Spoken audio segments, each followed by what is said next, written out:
আসসালামু আলাইকুম, কেমন আছেন সবাই? জানি আজকে সকলেরই ব্যস্ততার মাঝে কেটেছে, আমারও সেম ব্যস্ততার মাঝেই কেটেছে সারাটা দিন। কোনোরকম ভিডিও পোস্ট কোনোটাই কারোর সাথে শেয়ার করতে পারিনি। তো এখানে এক পাতিল মাংস রান্না করা হয়েছে, আমরা আবার একটু বেশি করেই রান্না করি, আশেপাশের মানুষজন এসে খায় জন্য।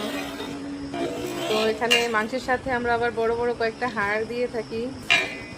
আমাদের বাচ্চারা বা আমার হাজব্যান্ড হাড় খেতে পছন্দ করে বড় বড়, তো হাড়গুলোই রেখে দেওয়া হয়েছে, রাত্রে এগুলো রুটি দিয়ে খাওয়া হবে, বড় বড় হাড়।